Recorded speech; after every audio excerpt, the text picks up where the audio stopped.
Rosa shov-shuv bo'lgan o'sha Binafsha shu'lasi kitobiga o'z fikrimni bildiraman. Bu kitobni bittanglarga sovg'a qilmoqchiman. Videoni oxirigacha ko'rsanglar, shartlari bilan tanishtiraman. Tez orada ikkinchi qismi chiqayotgan bu kitob nega buncha ko'p heytlarga uchradi va men bu haqida nima deb o'ylayman? Ko'pchilik Binafsha shu'lasini juda ham sayoz, umuman foyda olib bo'lmaydi deb gapirib chiqishdi. Lekin men bu fikrlarga umuman qo'shilmayman. Nimaga degan savol tug'iladi. Juda ham ko'p janrlarda kitob o'qigan inson sifatida ayta olamanki, aynan bu kitobni umuman foydasi yo'q deb bo'lmaydi. Kitob mazmuni haqida oldin ham video tayyorlagandim. Mana shu yerga bosib ko'rib olsangiz bo'ladi. Bu kitobni kimlarga tavsiya qilgan bo'lardim?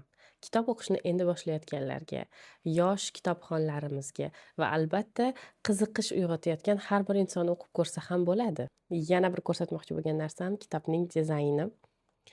Bunga alohida to'xtalmaslikning iloji yo'q va shunaqa rasmlardan juda ham ko'p va noodatiy janr deb ayta olaman. Chunki anchadan beri bunaqangi janrdagi boshqacha uslubda yozilgan kitobni o'qimagandim. Kitobni yutib olish uchun esa meni Telegram kanalimga obuna bo'lib, post tagida plus belgisini qoldiring.